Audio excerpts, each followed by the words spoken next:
Welcome to S6 TV Telugu news bulletin. ముందుగా headlines. Angola అధ్యక్షుడు జోవో Manuel కు రాష్ట్రపతి భవన్ లో స్వాగతం పలికిన ప్రధాని నరేంద్ర మోడీ.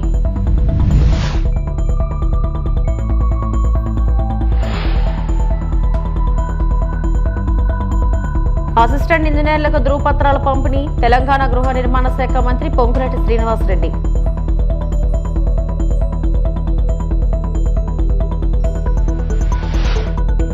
అమరావతి ప్రాజెక్టులకు శంకుస్థాపన మోడీకి లంక దినకర్ కృతజ్ఞతలు.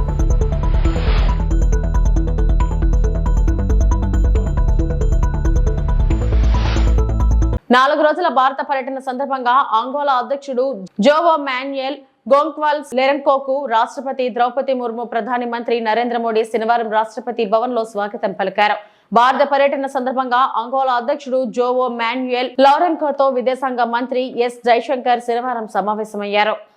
The next exchange is also by the ministers. This is the memorandum of understanding between the Government of Republic of India and the Government of Republic of Angola on cooperation in the field of Ayurveda and other traditional systems of medicine.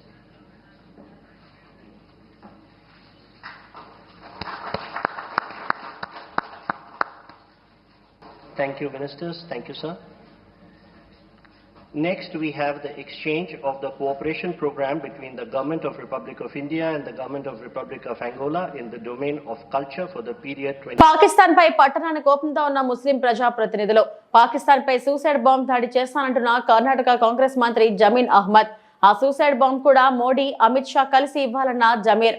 మా కాంగ్రెస్ పార్టీకి పాకిస్తాన్ తో సంబంధమే లేదని clarity ఇచ్చిన Karnataka minister Ahmed, రెండు దేశాల మధ్య యుద్ధం వస్తే నేను రెడీగా ఉన్నా, ఇది జోక్ కాదు, సీరియస్ అన్న మంత్రి జమీర్ అహ్మద్. ಮುಂಚೆ ನಾನು ಹೇಳ್ತಾ ಇದ್ದೆ, ಭಾಳ ಸತಿ ಹೇಳ್ತೀನಿ ನಾನು, we are Indians, we are Hindustani. ನಮಗೂ ಪಾಕಿಸ್ತಾನಕ್ಕೆ ಸಂಬಂಧ ಇಲ್ಲ, ನಮಗೂ ಪಾಕಿಸ್ತಾನಿಗೆ ಯಾವ ಸಂಬಂಧನೂ ಇಲ್ಲ. ಯುದ್ಧ ಮಾಡಬೇಕಂದ್ರೆ ರೆಡಿ. ಅದಕ್ಕೆ ನನಗೆ ಅದೇ ಮಂತ್ರಿಯಾಗಿ ನಾನು ಕಳಿಸ್ತಾರಂದ್ರೆ ಹೇಳಿ ನಾನು ಹೋಗಲು ಸಿದ್ಧ. ನಾನೇ ಹೋಗ್ತೀನಿ ಅಲ್ಲಿ ಯುದ್ಧ ಮಾಡಬೇಕು ದೇಶಕ್ಕೋಸ್ಕರ. ನಡೀರಿ ಹೋಗ್ಬಿಡುವ, ನಾನು ಹೋಗ್ತೀನಿ ರೀ. ಬೇಕಾದರೆ ಸುಸೈಡ್ ಬ್ಯಾಮ್ ಆಗ್ತೀನಿ ನಾನು. ಓಪನ್ ನಾನು ಹೇಳ್ತಲ್ಲ, ಕೇಳಿಲಿ, ನಾನು ತಮಾಷೆಗೆ ನಾನು ಜೋಶಲ್ಲಿ ಹೇಳ್ತಾ ಇಲ್ಲ.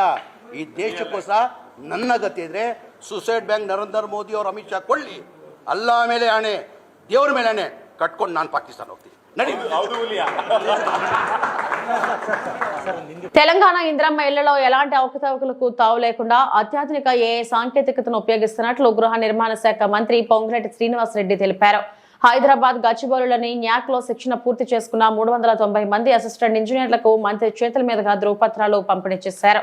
రిజిస్ట్రేషన్ల శాఖలో పదోన్నతి పొందిన వారికి ఆర్డర్ కాపీలు అందించారు. ఇందిరమ్మ ఇళ్లు నిర్మాణంలో ఎక్కడా తప్పు జరగకుండా చూసే బాధ్యత అసిస్టెంట్ ఇంజనీర్లదని పొంగులేటి స్పష్టం చేశారు. మనం 4 steps తో పేమెంట్ ఇస్తాం. ప్రాపర్ గా మీ ప్రతి మూమెంట్ ని కూడా ట్రాక్ చేసే, ప్రతి ఇంటిని ట్రాక్ చేసే, ఎక్కడ ఆ రాడార్ లో మిస్ కాకుండా ఏఐని ఫుల్ ఫ్లెడ్జ్ లో ఎస్టాబ్లిష్ చేసి పెట్టుకున్నాం. ఇప్పుడు ఉన్న టెక్నాలజీ, లేటెస్ట్ టెక్నాలజీని పర్ఫెక్ట్ గా వాడుతున్నాం.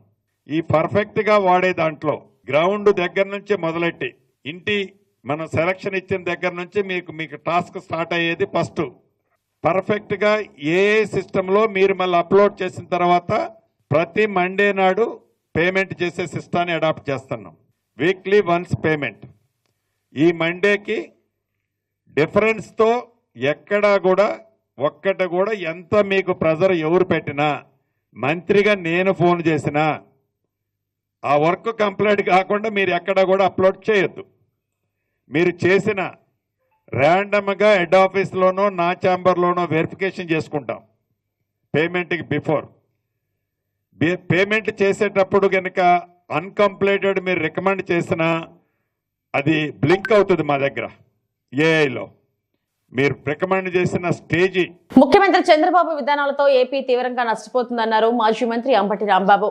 అమరావతి అంతా భ్రమరావతి అని ప్రజలు గమనిస్తున్నారని చెప్పుకొచ్చారు. 2014-19 మధ్య అమరావతిలో ఏం నిర్మించారు, ఇప్పుడు 3 ఏళ్లలో ఎలా పూర్తి చేస్తారు అని ప్రశ్నించారు. విభజన హామీలు అడగరు కానీ వరల్డ్ క్లాస్ క్యాపిటల్ నిర్మిస్తారా అంటూ మండిపడ్డారు.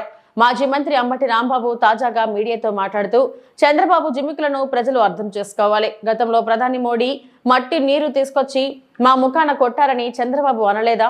మోడీ పాచిపోయిన లడ్డూలు ఇచ్చారని గతంలో పవన్ విమర్శించలేదా? మోడీ చంద్రబాబు పరస్పర అవసరాల కోసం రాజధానిని వాడుకుంటున్నారు. అమరావతి నిర్మాణం పేరుతో దోపిడీకి పాల్పడుతున్నారు. విభజన హామీలు అడగరు కానీ వరల్డ్ క్లాస్ క్యాపిటల్ నిర్మిస్తారంట. ఒకరిని ఒకరు పొగుడుకోవడానికే సభ నిర్వహించినట్టుంది. పునఃప్రారంభం మళ్ళా పునఃప్రారంభం తప్ప ఒక అంతం లేని కథలాగా కొనసాగుతుందనేటువంటి భావన రాష్ట్ర ప్రజానీకానికి కలిగిందని ఈ సందర్భంగా నేను చెప్పదలుచుకున్నాను. నిజంగా 2014లో విడిపోయినటువంటి రాష్ట్రానికి నారా చంద్రబాబు నాయుడు గారు ముఖ్యమంత్రిగా ప్రమాణ స్వీకారం చేసిన తర్వాత రాజధాని లేనటువంటి రాష్ట్రానికి అమరావతిని రాజధానిగా నిర్ణయించుకొని 33,000 ఎకరాలు రైతుల దగ్గర నుంచి సమీకరించి ఆ ప్రాంతంలో ఉన్నటువంటి ప్రభుత్వ భూమితో కలిపి సుమారుగా 53,000 ఎకరాలను తీసుకొని అమరావతి నిర్మాణం చేస్తామని ఆ రోజు ప్రకటించారు. 5 సంవత్సరాల్లో చంద్రబాబు నాయుడు గారు అమరావతిని నిర్మించడంలో శరవేగంగా ముందు కదిలామని చెప్పారు. అద్భుతమైన నగరాన్ని సృష్టిస్తున్నామని చెప్పారు. కానీ 5 సంవత్సరాల తరువాత అద్భుతమైన నగరం పత్రికల్లోనూ వీడియోలోనూ కనిపించింది కానీ అక్కడ మాత్రం కనిపించలేదు. It's a failure. 5 సంవత్సరాల్లో అమరావతి నిర్మాణంలో చంద్రబాబు నాయుడు గారు అట్టర్ ఫెయిల్యూర్ అయ్యారనేది జగమెరిగిన సత్యం. చంద్రబాబు నాయుడు గారు ఏం చెప్పారంటే ఈ 5 సంవత్సరాల్లో 48,000 కోట్ల రూపాయలు ఖర్చు పెడతానని చెప్పారు. 48,000 కోట్ల రూపాయలు ఖర్చు పెడతామని చెప్పారు. 41,170 కోట్లు టెండర్లు పిలిచారు. విన్నారు కదా, 48,000 కోట్లు ఖర్చు పెడతామన్నారు. 41,000 కోట్ల రూపాయలు పైచిలకు టెండర్లు పిలిచారు. ఖర్చు పెట్టింది ఎంత అంటే 5,587.28 కోట్ల రూపాయలు ఖర్చు పెట్టారు. చెప్పింది ఏంటి, చేసింది ఏంటి చూస్తే మనకు అర్థమవుతుంది.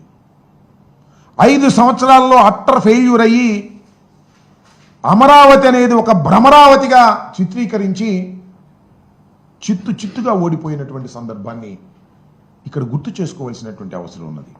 ఇక్కడ ఒక విషయాన్ని నేను చెప్పదలుచుకున్నాను. వైఎస్ఆర్ కాంగ్రెస్ పార్టీ ఏదో అమరావతికి వ్యతిరేకమని వరల్డ్ క్లాస్ క్యాపిటల్ని నిర్మిస్తుంటే కడుపు మంటతో మేము మాట్లాడుతున్నామనేటువంటి మాట పలుమార్లు చెప్తున్నారు. ఇది వాస్తవం కాదని చెప్పదలుచుకున్నాను.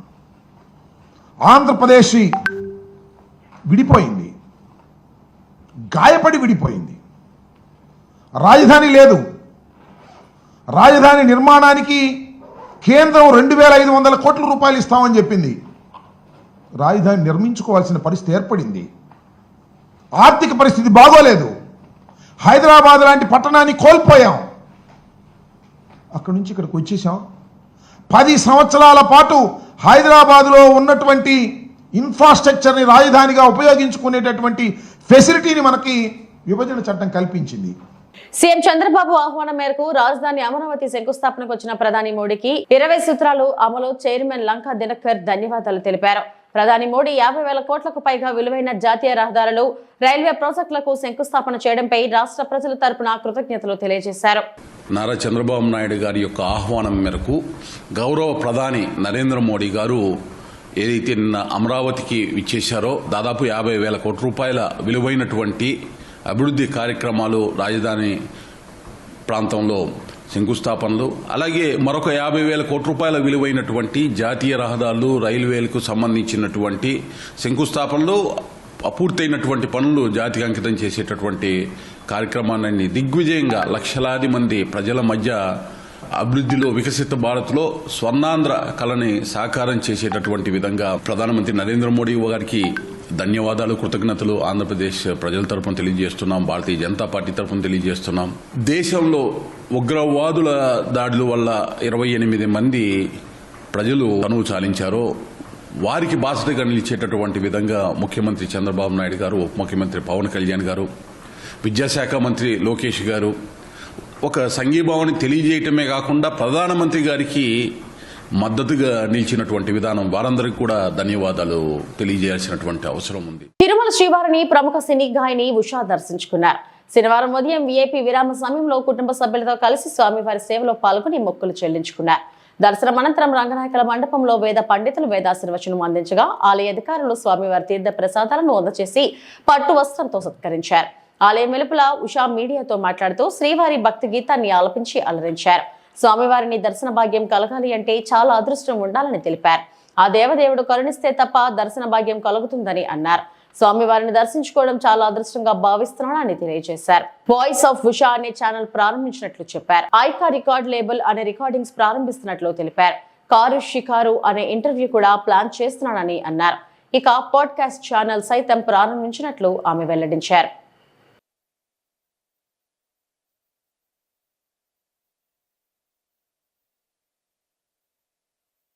నమస్కారం. స్వామివారి దర్శనం జరగాలి అని అంటే దానికి చాలా అదృష్టం కావాలి. అండ్ ఆయన పిలిస్తే కానీ దర్శన భాగ్యం దొరకదు. ఈరోజు చాలా అద్భుతంగా దర్శనం జరిగింది. చాలా అదృష్టంగా భావిస్తున్నాను. చాలా బాగా జరిగింది దర్శనం. ఇలాంటి అంటే పునర్దర్శన ప్రాప్తిరస్తు అంటారు కదా, ఎప్పుడు తిరుమలలో ఇలా దర్శనం కావాలని మనస్ఫూర్తిగా నగవులు నిజమని నమ్మేదా పొగినడి ఆశలు పొక్కనవే నగవులు నిజమని నమ్మేదా పొగినడి ఆశలు పొద్దనవే నగవులు నిజమని నమ్మేదా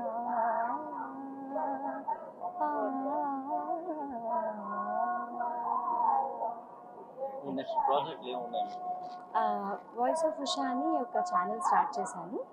అండ్ ఐకా రికార్డ్ లేబుల్ అని ఒక రికార్డ్ లేబుల్ స్టార్ట్ చేశాను. అందులో సాంగ్స్ చేస్తున్నాను. అలాగే కొన్ని మూవీస్ పాడుతున్నాను. కారులో షికారు అనే ఒక ఇంటర్వ్యూ సిరీస్ ఒకటి కూడా స్టార్ట్ చేశాను యూట్యూబ్లో. అలాగే పాడ్కాస్ట్ కూడా స్టార్ట్ చేయబోతున్నాను. నాడు పాలమూరు ప్రాజెక్టులను ఏండ్ల తరబడి పెండింగ్ ప్రాజెక్టులుగా మార్చింది కాంగ్రెస్. 4,000 కోట్లు ఖర్చు చేసి పాలమూరు పెండింగ్ ప్రాజెక్టులను రన్నింగ్ ప్రాజెక్టులుగా మార్చి వలసల జిల్లా పాలమూరుకు 8 లక్షల ఎకరాలకు నీళ్లు అందించిన ఘనత కేసీఆర్ది. పాలమూరు రంగారెడ్డి ప్రాజెక్ట్ 80% పూర్తయింది. ట్రయల్ రన్ కూడా పూర్తయింది. నీళ్లు కూడా బయటకు వచ్చాయి. కేవలం ప్యాకేజీ 3 కింద 4-5 కిలోమీటర్ల మేర రాళ్లను తొలగించి కాల్వ పూర్తి చేస్తే పాలమూరు జిల్లాకు ఈ వాహనకాలం 50 టీఎంసీల నీళ్లు వచ్చేవి.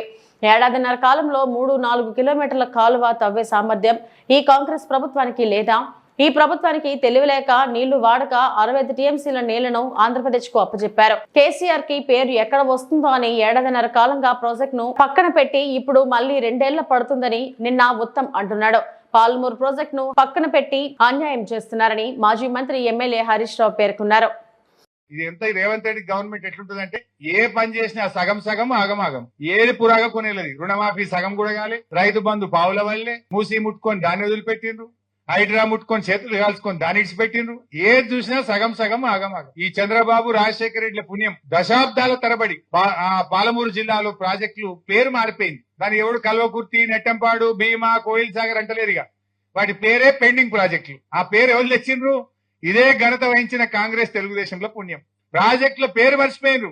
పెండింగ్ ప్రాజెక్టులు పూర్తి చేయాలని పాదయాత్ర, పెండింగ్ ప్రాజెక్టులు పూర్తి చేయాలని నిరాహార దీక్ష. ఈ ఎన్నికల్లో మేము గెలిస్తే పెండింగ్ ప్రాజెక్టులు పూర్తి చేస్తామనే కాడికి వచ్చింది కథ. ఆ పెండింగ్ ప్రాజెక్టులను నిరంజన్ అన్న ప్లానింగ్ బోర్డు వైస్ చైర్మన్ గా, లక్ష్మారెడ్డి గారు మంత్రిగా, నేను నీటిపారుదల మంత్రిగా ప్రాజెక్టు సైట్ల దగ్గర నేల మీద జంప్కాన్ వేసుకొని పండుకున్నాం. మేము ఆడ పనిచేసినాం. పరుపులు వేసుకోలే, మంచాలు వేసుకోలే. మేము జంప్కాన్ వేసుకొని మేము ప్రాజెక్ట్ సైట్లలో పండుకొని రాత్రింబవళ్ళు పనిచేస్తే ఇవాళ పెండింగ్ ప్రాజెక్టులను రన్నింగ్ ప్రాజెక్టులుగా మార్చి 4,000 కోట్ల రూపాయలు ఖర్చు పెట్టి 8 లక్షల ఎకరాలు ఆ వలసల జిల్లా పాలమూరు జిల్లాకు నీళ్లు ఇచ్చింది కేసీఆర్ ప్రభుత్వం, బీఆర్ఎస్ ప్రభుత్వం. అది మనం సాధించింది. పాలమూరు రంగారెడ్డి 80% పూర్తయింది. ట్రయల్ రన్ అయిపోయింది. నీళ్లు వచ్చినాయి బయటకు. కేవలం ప్యాకేజ్ 3లో రాళ్ళు వచ్చినాయి కొద్దిగా. ఒక 3-4 కిలోమీటర్లు ఆ రాళ్లు బ్లాస్ట్ చేసి కెనాల్ త్రూ చేయాలి అంతే. టనల్ అయిపోయింది, పంప్ హౌస్ అయిపోయింది, సబ్ స్టేషన్ అయిపోయింది, ఎవ్రీథింగ్ ఈజ్ రెడీ. జస్ట్ 4-5 కిలోమీటర్లు ఆ రాళ్లను బ్లాస్టింగ్ చేసి కాలువ త్రూ చేస్తే పాలమూరు జిల్లాలో 50 టీఎంసీల నీళ్లు మనం నింపుకునేది ఉండే వానకాలంలో. ఏడాదిని అర్థమైంది 3-4 కిలోమీటర్ల కాలువ తవ్వ చేత కదా ఈ ప్రభుత్వానికి. ఆ 3-4 కిలోమీటర్లు ప్యాకేజ్ 3లో కాలువ తవ్వి ఉంటే నాగాపూర్ రిజర్వాయర్లో 8.5 టీఎంసీలు, ఏదుల్లో 6.5 టీఎంసీలు, వట్టెంలో 16 టీఎంసీలు, కర్వెనలో 17 టీఎంసీలు, మొత్తం 50 టీఎంసీల నీళ్లు మనం నిలుపుకునే అవకాశం ఉండే కదా. మీకు తెలివి లేక నీళ్లు వాడక 65 టీఎంసీలు ఆంధ్రాకి ఎక్కువిస్తారు ఈ సంవత్సరం. ఇంకా 2 ఏళ్ళు అంటుండు. ఏంది వాళ్ళ ఉద్దేశం? జల్ది పూర్తయితే అంతా కేసీఆర్ చేసిండు అనుకుంటారని ఓ 2 ఏళ్ళు వడబెట్టి మళ్ళీ నిన్న ఉత్తమ్ పోయి ఇంకా 2 ఏళ్లకు చేస్తారట మెల్లగా. ఆడ ఉన్న పని ఏంది? గట్టిగా చేస్తే 4 రోజుల పని ఉండదు. 4 రోజులు గట్టిగా చేస్తే 50 టీఎంసీలు పాలమూరు ఎత్తిపోతల పథకంలో నింపుకునే అవకాశం ఉంది. దాన్ని ఇలా పండబెట్టి అన్యాయం చేస్తున్న పరిస్థితి ఉన్నది. ఆ రోజు ఎన్ని కేసులు వేసినా ఏమేసినా పాలమూరులో అద్భుతంగా ఇలా పట్టుదలతో కేసీఆర్ గారు పాలమూరు ఎత్తిపోతల పథకాన్ని ముందుకు తీసుకుపోయింది. Palamuru lift world's biggest lift. Kaleshwaram కంటే పెద్ద లిఫ్ట్ పాలమూరు ఎత్తిపోతల పథకంలో పెట్టాం మనం.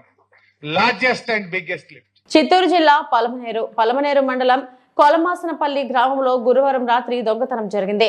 శాంతిపురంలో తమ బంధువుల పెళ్లికి వెళ్లిన మాజీ ఎంపీటీసీ మంచుల కుటుంబ సభ్యులు శుక్రవారం ఇంటికి రాగానే ఇంట్లోని వస్తువులు చెల్లాచెదురుగా పడి ఉండడం, కిటికీ ధ్వంసం అవడం గ్రహించి వెంటనే పలమనేరు పోలీసులకు సమాచారం అందించారు. పోలీసులు సంఘటనా స్థలానికి చేరుకొని పరిశీలిస్తున్నారు. బాధితుల కథనం ప్రకారం బంగారం 20 గ్రాములు, 500 గ్రాముల వెండి, 80,000 రూపాయల నగదు దొంగలు అపహరించినట్లు చెబుతున్నారు. కొలమానపల్లిలో వరుస దొంగతనాలతో ప్రజలు భయాందోళన చెందుతున్నారు. పోలీసులు దొంగతనాలకు పాల్పడుతున్న వారిని పట్టుకుని కఠినంగా శిక్షించాలని కోరుతున్నారు.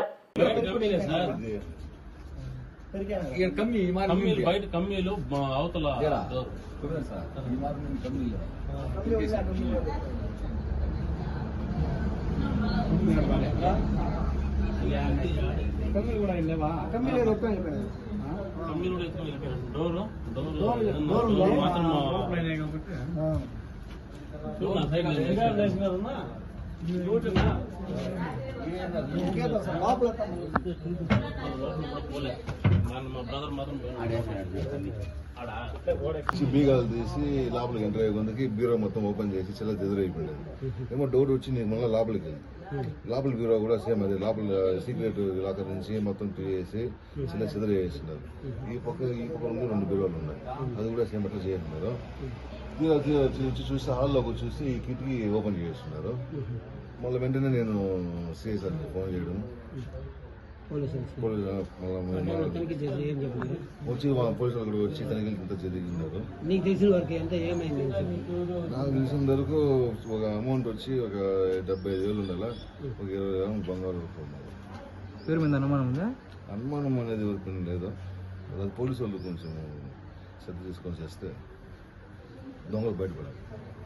ఇంకొకటి వచ్చి ఇలాంటిది ఇంకొక ఇల్లు జరగకుండా పోలీసు వాళ్ళే గోల్కొండ మండలం పాకలపాడు జంక్షన్ వద్ద 50 కేజీలు గంజాయి పట్టుకున్న గోల్కొండ పోలీసులు. నర్సీపట్నం రూరల్ పోలీస్ స్టేషన్ లో శ్రీనివాసరావు మీడియా సమావేశం నిర్వహించారు. అందరికీ నమస్కారం.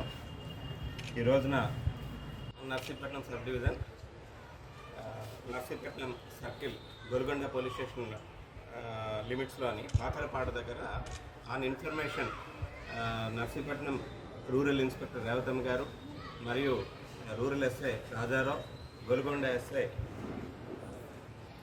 రామారావు గారు వీళ్ళంతా కలిసి స్పెషల్ పార్టీ కానిస్టేబుల్స్ మరియు లోకల్ కానిస్టేబుల్స్ కలిసి వెహికల్ చెకింగ్ నిర్వహిస్తుండగా చింతపల్లి వైపు నుంచి ఒక కారు ఒకటి వస్తూ పోలీస్ పార్టీని చూసి ఆఫ్ చేసి వాళ్ళు పారిపోతుండగా వాళ్ళని పట్టుకొని మొత్తం ముద్దాలండి ముగ్గురు పారిపోతుండగా మన పార్టీ అంతా చేసి వాళ్ళని అప్రిహెండ్ చేయడం జరిగింది. ఆ జరిగిన తర్వాత వాళ్ళు పారిపోవడానికి కారణం ఏంటి అన్నది వాళ్ళని క్వశ్చన్ చేస్తూ కార్ని థరోగా చెక్ చేస్తే కారులోని ఈ సైడ్ డోర్స్ దగ్గర, బోనెట్ దగ్గర ఇవన్నీ కూడాను ఆ ఫ్రేమ్స్ ఓపెన్ చేసి ఆ ఫ్రేమ్స్లోని సుమారుగా 50 కేజీలు గాంజాని వాళ్ళు అందులో కన్సీల్ చేసి తీసుకొని వస్తూ మనకి దొరికారు. అందులో వీళ్ళది కర్రీ అప్పన్న అండి, ఈయన డ్రైవర్, ఈయనకి ఎవరైతే గంజాయి కొనడానికి డెస్టినేషన్ పర్సన్ ఎవరైతే ఉన్నారో ఆయన ప్రజెంట్ అబ్స్కాండింగ్లో ఉన్నాడు. ఆయనేమో వీనికే ఫైనాన్స్ చేసి ఒక కారు, ఇప్పుడు ఈ AP 39 FF 5868 car, Ertiga car, ఆ కార్ని కొనేసి కేవలం ఈ గాంజా ట్రాన్స్పోర్టేషన్ కోసం అని చెప్పేసి ఆయనకి A2కి ఇవ్వడం జరిగింది. A3, A4, A2 ముగ్గురు కూడా కజిన్స్ అండి. వాళ్ళు గౌరాబాయ్ కమ్యూనిటీ దారకొండ పంచాయతీలోని దబ్బకోట విలేజ్ వీళ్ళది. వీళ్ళు ఎప్పుడో ఒక 50 years బ్యాక్ వీళ్ళు వెళ్ళి వీళ్ళ ఫ్యామిలీస్ అక్కడ సెటిల్ అయిపోయి వీళ్ళు అక్కడ ఆ బిజినెస్తో పాటు ఈ గాంజాను కూడా అమ్మడం, ట్రాన్స్పోర్ట్ చేయడం ఇదంతా కూడా బిజినెస్గా పెట్టుకొని చేస్తున్నారు. ఎవరైతే ఈ కార్ డ్రైవరు ఉన్నారో ఆయనకి గతంలో ఒక గంజాయి కేసు ఉంది. అలాగే కర్రీ రాజు అండి, ఈయనకి 4 కేసులు ఉన్నాయి, గంజాయి కేసులు 4 కేసులు ఉన్నాయి. అట్లాగే A4 బైక్ మెకానిక్, ఈయన మీద అయితే ఏం కేసులు లేవు. అట్లాగే ఎవరైతే డెస్టినేషన్ పర్సన్ అంటే లాస్ట్ గాంజా రిసీవ్ చేసుకునే పర్సన్ ఉన్నాడో ఆయన మీద కూడా 2 గంజాయి కేసులు ఉన్నాయి. వీళ్ళంతా కూడా దీనికి అలవాటు పడిన నేరస్తులు, గంజా వ్యాపారం చేయడానికి. వీళ్ళందరినీ కూడా చాకచక్యంగా మన సిబ్బంది అంతా కూడా చాలా చాకచక్యంగా వ్యవహరించి దీన్ని సీజ్ చేయడం జరిగింది, గంజాని పట్టుకోవడం జరిగింది. వీళ్ళ మీద చాలా కేసులు ఉన్నాయి కాబట్టి ఫైనాన్షియల్ ఇన్వెస్టిగేషన్ కూడా చేసి వీళ్ళ తాలూకు ఆస్తులు ఏమున్నాయి ఏంటి అన్నదంతా కూడా మేము చేయడం జరుగుతుంది. ఆల్రెడీ PD యాక్ట్ కూడా వీళ్ళ మీద పెట్టడానికి ప్రపోజ్ చేస్తున్నారు. వీళ్ళని ఈ టీంని మన SP గారు, అనకాపల్లి జిల్లా SP గారు తుహిన్ సిన్హా IPS గారు అభినందించడం జరిగింది. రేపు క్రైమ్ మీటింగ్లో వాళ్ళకి రివార్డ్స్ ఇవ్వడం జరుగుతుంది. నేను కూడా వీళ్ళందరినీ కూడా ఎంటైర్ టీం అంతా కూడాను అప్రిషియేట్ చేస్తున్నాను. 2,50,000 అండి మన దగ్గర అయితే. ఇప్పుడు వన్స్ ఇది కానీ డెస్టినేషన్కి వెళ్ళేసరికి ఇంచుమించుగా ఒక 10 times పెరుగుతుంది అన్నమాట. ఇంకా ఎక్కువే జరగడానికి ఉంది. 10 to 15 times వరకు దీని తాలూకా వాల్యూ అక్కడ ఉన్న డిమాండ్ని బట్టి ఇది అవుతుంది. మహిళా అభివృద్ధి మరియు శిశు సంక్షేమ శాఖ అధికారిని కుమారి K. విజయ ఆదేశాల మేరకు పిఠాపురం ప్రాజెక్ట్ CDPO శ్రీమతి CHSK దుర్గాదేవి ఆధ్వర్యంలో జిల్లా బాలల పరిరక్షణ విభాగం కౌన్సిలర్ B. దుర్గారాణి ఈ రోజు పిఠాపురం మండలంలోని చిత్రాడ గ్రామంలో కిషోరి వికాసము సమ్మర్ క్యాంప్ ను శిక్షణ తరగతులు ప్రారంభించడం జరిగింది.